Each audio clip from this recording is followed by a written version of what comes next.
아마 이 제목을 보고 클릭하신 분들 중에도 나는 저 나이쯤이면 편히 쉴 수 있을까 하는 생각이 스치셨을 거예요.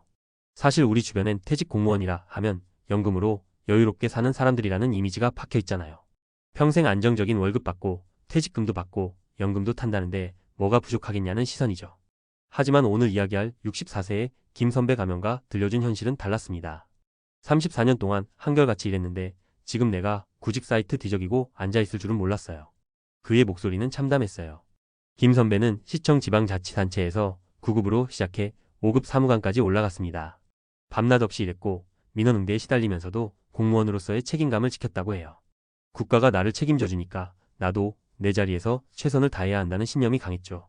그가 말하는 34년은 영광의 시간이자 고생의 기록이었어요. 그런데 정년퇴직 후 그에게 돌아온 건 연금 약 220만 원 남짓. 물론 민간 기업의 국민연금 수령 예상액보다는 많을 수 있어요. 하지만 문제는 그게 전부였다는 겁니다. 별도의 퇴직금은 이미 자녀 교육비와 결혼자금, 주택대출 상환으로 다 나갔고요. 매달 연금 220만 원이면 살만하지 않냐는 말에 그는 씁쓸히 웃었습니다. 아들네 집 전세 보증금 일부 보태줬는데 그게 내 노후 자금의 반이었어요. 이제 손주 용돈 달라고 하면 모른 척할 수 있어야 하는데 그게 되나요? 애들 입장에선 할아버지 연금 나오는데 왜 돈이 없냐고 하겠죠. 그의 사례는 우리에게 중요한 경고를 던집니다. 연금이 있다고 해서 노후가 보장되지는 않는다는 거예요. 첫 번째 사례는 이런 김 선배의 이야기처럼 연금 완벽한 노후 안전망이라는 환상에서 비롯됩니다. 한 62세 여성 전직 교사분도 비슷한 얘기를 해주셨어요. 내가 180만 원쯤 받으니까 남들보다 낫다고들 하죠. 그런데 남편 수술비로 몇 천만 원 나가고 나니 순식간에 바닥이더라고요. 결국 그는 대형마트 계산원으로 다시 일하게 됐습니다. 교사까지 했는데 손님들에게 고개 숙인다고 자존심 상하냐고요? 살려면 해야죠. 두 번째 사례는 66세의 전직 경찰관이었습니다. 그분도 200만 원대 초반의 연금을 받았는데 고혈압당 요약을 매달 사야 하고 병원비가 수십만 원씩 들어갔습니다. 거기에 전세 살던 집이 재건축되면서 보증금을 돌려받아야 했는데 서울 집값이 폭등한 탓에 전세 난민 신세가 됐다고 합니다. 결국 아들이 사는 지방으로 이사했고 거기서 경비원 자리를 구했습니다. 사람들이 공무원이라고 부러워하죠. 그런데 난 지금 아파트 지하주차장에 앉아서 12시간씩 근무해요. 그래도 감사해요. 이 나이에 뽑아준 데가 어디냐고. 그의 담담함이 오히려 마음을 찔렀습니다. 세 번째 사례는 제 친구 아버지 이야기예요. 60대 중반 교육청 행정직 출신이었는데 연금이 한 190 정도 나왔습니다. 노후에 부부가 둘이서 살아가긴 빠듯하죠. 게다가 30년 넘게 관공서만 다니다 보니 다른 민간 기업에서 쓸만한 경력으로 인정받기가 어려웠습니다. 친구 아버지는 퇴직 후 처음엔 이 나이에 무슨 알바냐며 버텼지만 결국 편의점 야간 근무를 시작했어요. 이렇게 보면 공무원 연금도 만능이 아닙니다. 오히려 은퇴 후에도 일을 할 수 있느냐가 관건이 되는 경우가 많죠. 왜 이런 일이 벌어질까요? 전문가들은 크게 세 가지 이유를 꼽습니다. 첫째는 수명 연장입니다. 평균 수명이 85세, 90세로 가는데 정년은 60세. 연금 수령액이 2530년을 버티기엔 너무 적습니다. 젊을 땐 몰랐지만 은퇴 후 20년, 30년을 연금만으로 살면 그냥 먹고 자는 것만 해야 할 수도 있죠. 둘째는 의료비와 가족 지원이에요. 우리 문화에선 부모가 자식 결혼자금, 손주 용돈, 병원비까지 다 부담하는 경우가 많습니다. 연금이 있다고 해도 자식 문제, 병원비 문제가 한 방에 노후 자산을 무너뜨립니다. 셋째는 노후 생활비 착각입니다. 나이 들면 덜 쓴다는 말은 환상이에요. 건강이 나빠질수록 돈이 더 들어가고 물가는 오르고 결국 연금만으로는 생활 수준을 유지하기 어려워집니다. 그렇다면 대안은 뭘까요? 전문가들이 가장 많이 강조하는 건 은퇴 후에도 할 수 있는 일자리를 미리 준비하라는 겁니다. 김 선배도 이제야 깨달았다고 해요.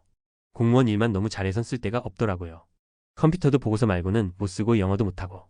지금은 청소년, 상담사, 자격증 공부하고 있어요.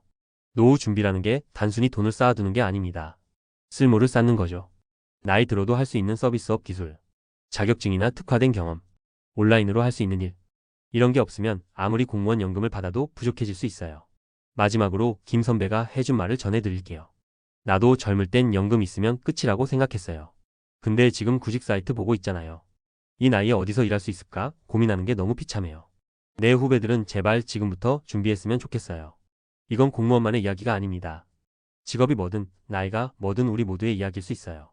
지금부터라도 한번 자신에게 물어보세요. 나는 은퇴 후에도 나를 써줄 만한 무기가 있을까? 그 질문이 언젠가 여러분을 살릴지도 모릅니다.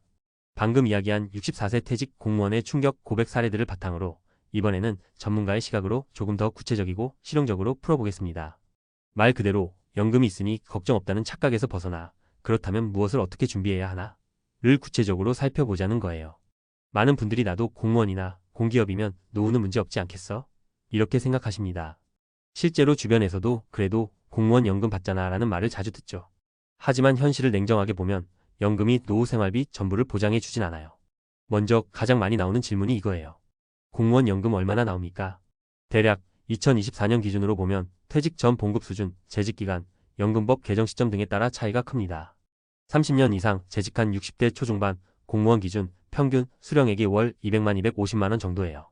일부 고위직 출신이라면 300만 원대 이상도 있지만 그건 소수죠.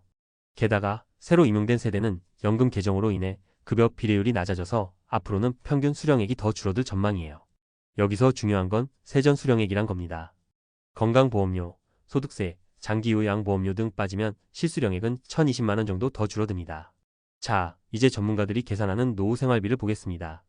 한국보건사회연구원의 2023년 조사 기준으로 보면 노인 단독 가구 최소 생계비 약 120만 원, 평균적인 은퇴자 부부 생활비 적정 수준 약 250만 300만 원, 중상위권 수준 생활비 여행 취미 포함 350만 400만 원 이상.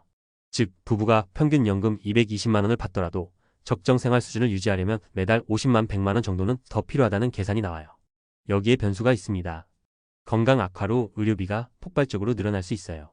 자녀 결혼 지원, 손주 교육비 지원 요청, 집수리 재건축 이사 비용. 이게 전부 예상 가능한데 막상 준비하지 않으면 큰 비용이 나가는 항목입니다. 그럼 대체 어떻게 준비해야 하나? 제가 실제로 컨설팅했던 사례나 재무설계 업계에서 권하는 방법을 최대한 쉽고 현실적으로 설명드릴게요.